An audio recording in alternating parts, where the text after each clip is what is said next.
Hai, selamat datang dalam YouTube channel Gideon Simanjuntak. Hari ini saya membawakan kabar sukacita, kabar baik bagi kerajaan surga untuk saudara yang menyaksikan segmen kerinduanku pada hari ini. Siap-siap terima sukacita, siap-siap terima berkat, siap-siap terima mukjizat. Namun terlebih dahulu kita mau sama-sama tundukkan kepala, kita mau bersatu di dalam doa. Tuhan Yesus yang baik, kami berterima kasih untuk kebaikan-Mu dalam hidup kami. Kami berterima kasih untuk hari yang baru yang Tuhan siapkan dalam hidup kami. Kami percaya bersama dengan Tuhan kami akan melihat hal-hal yang baik, hal-hal yang luar biasa. Bersama dengan Tuhan perkara-perkara ajaib dinyatakan dalam hidup kami. Kami siapkan hati kami Tuhan, lebih lagi pakai hamba-Mu untuk boleh menjadi seorang berkat.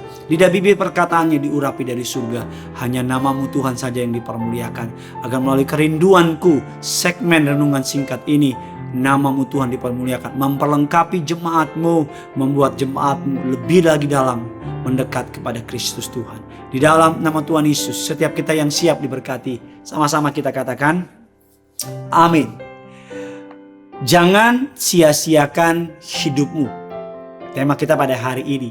Ada banyak orang menyanyiakan hidupnya, menyanyiakan talentanya, menyanyiakan apapun yang dia miliki. Satu hari saya pernah berbicara dengan seorang yang cukup tua dan orang yang cukup berhasil dalam karir bidang pekerjaannya, dan dia meluarkan atau melemparkan sebuah pertanyaan yang cukup men-trigger saya. Dia berkata demikian, "Pak Pendeta, tahu nggak tempat paling kaya di dunia itu di mana?" Langsung saya menjawab dengan cepat, di Bank Indonesia, karena mungkin di situ uang rupiah di sana. Oh, dibilang salah. Mungkin saya pikir bukan Bank Indonesia. Saya langsung melompat lagi kepada The Fed, tempat uang Amerika, mengumpulkan batang emasnya dan sebagainya. Dibilang salah, not even close. Saya bilang siapa lagi yang lebih kaya dari Amerika kan saudara? Atau mungkin saya menjawab dengan mengasal-ngasal itu saudara. Tempat di mana harta karun yang gak pernah diketemuin yang kumpul di situ. Dibilang salah juga Pak Pendeta. Dan saya langsung bertanya, lalu di mana dong Pak? Dan jawabannya out of box, membingungkan saya. Dia berkata, tempat paling kaya di dunia bukan di bank, bukan di brankas, bukan di deposit dan sebagainya. Tempat paling kaya di dunia adalah di kuburan. Saya berpikir nih orang jokes, ngelawak atau bagaimana. Saya bilang Bapak serius? I mean it, dibilang. Saya serius. Lalu kenapa kuburan? Ada apa dengan kuburan? Karena selama ini kan kita berpikir kuburan orang mati ya saudara ya, atau tempat yang menyeramkan. Dan lalu Bapak itu berkata kepada saya, karena ada banyak orang yang mati belum sempat memenuhi apa yang Tuhan siapkan dalam hidupnya. Ada banyak orang yang mati tidak sempat memenuhi panggilan atau rancangan Tuhan dalam hidupnya. Ada banyak lagu-lagu yang belum sempat diciptakan, udah keburu mati orangnya. Ada banyak penemuan-penemuan yang harusnya diketemukan oleh orang tersebut, tapi karena dia salah menjalani hidup, menyia-nyiakan hidupnya, keburu mati. Ada banyak bakat, ada banyak talenta. Mungkin ada artis-artis besar, aktor-aktor besar, pekerja-pekerja seni yang hebat yang sudah keburu mati tanpa sempat mencapai tahapan terbaik dalam kehidupannya. Alkitab katakan demikian dalam 2 Korintus 6 ayat yang pertama, sebagai teman-teman sekerja, kami menasihati kamu supaya kamu jangan membuat menjadi sia-sia kasih karunia Allah yang telah kamu terima. Dikatakan jangan sampai sia-sia kasih karunia Allah. Dia menciptakan engkau the whole package. Di dalammu ada kekuatan yang tak terbatas. Di dalammu ada karunia-Nya. Di dalammu ada perkenanannya. Jangan sampai sia-sia. Jangan melihat keluar dengan berkata kurang dengan hidupmu. Tapi look inside you. Lihat di dalam saudara ada kekuatan besar. Mazmur 90 ayat yang ke-12 mengatakan demikian. Ajarlah kami menghitung hari-hari kami sedemikian, sehingga kami beroleh hati yang bijak sana. Ajarlah kami menghitung hari-hari kami sedemikian, agar kami beroleh hati yang bijaksana. Seorang hamba Tuhan yang bernama C.W.T. Stott mengatakan demikian. Hanya ada sekali kesempatan hidup yang akan usai dengan segera. Hanya apa yang dikerjakan untuk Kristus akan bertahan selama-lamanya. Semuanya sia-sia, semuanya sementara.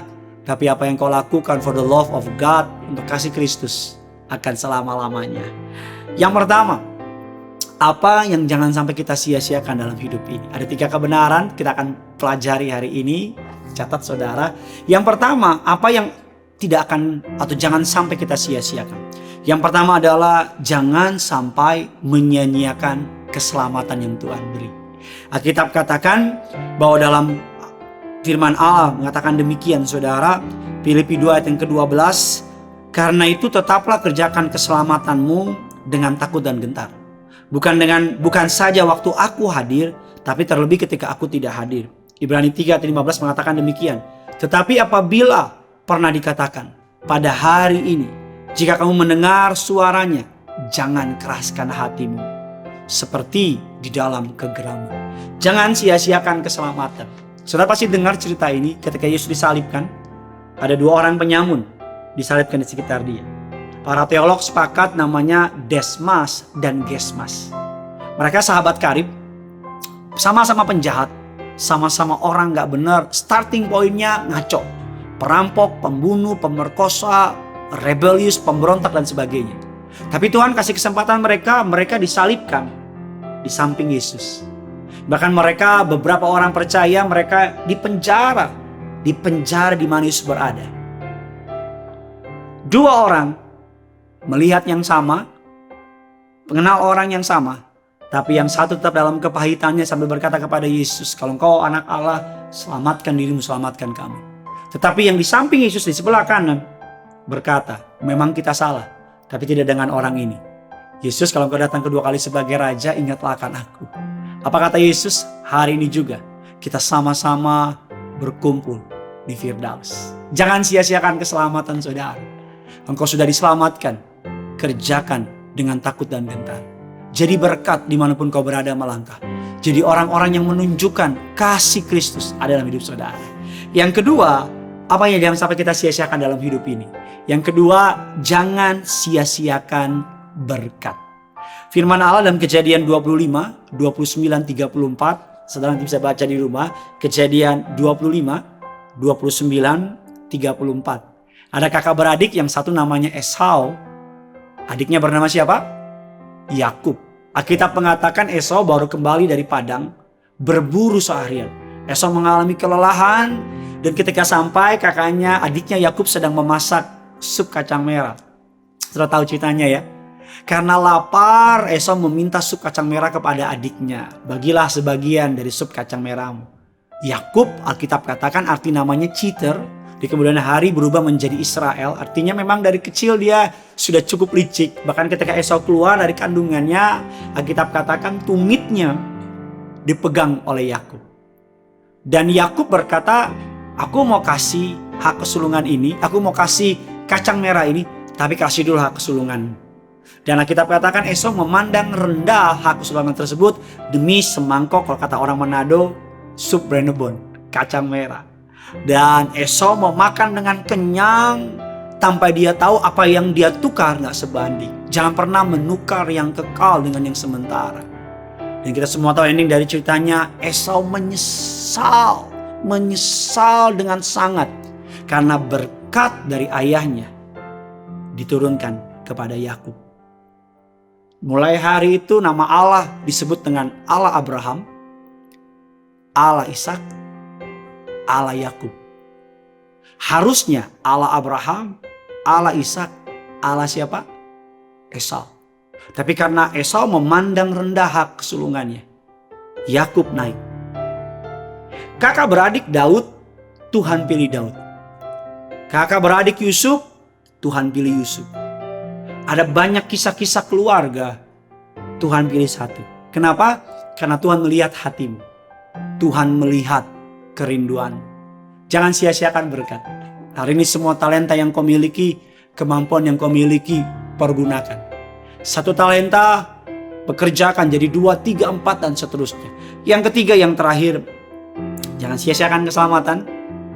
Jangan sia-siakan apa? Berkat. Dan yang ketiga, jangan sia-siakan kuasa. Injil Matius 10 ayat yang ke-7 dan 8 berkata demikian. Pergilah, beritakanlah, kerajaan sorga sudah dekat. Sembuhkan orang sakit, bangkitkan orang mati, tahirkan orang kusta. Usirlah setan-setan. Kamu telah memperoleh dengan cuma-cuma. Karena itu berikanlah dengan cuma-cuma. Kita diberikan keselamatan. Kita diberikan berkat. Kita diberikan kuasa. Di dalam saudara, apa sih kuasa? Kuasa adalah intervensi Allah kepada hidup manusia. Mukjizat. Kuasanya bekerja dalam diri saudara. Bahkan Alkitab mengatakan, Yesus berkata, kamu akan melakukan pekerjaan-pekerjaan yang jauh lebih besar dari yang dilakukan oleh aku. Bukan berarti kita lebih besar daripada Yesus, tapi karena Yesus di dalam saudara dan saya, kita dapat melakukan pekerjaan yang jauh lebih besar.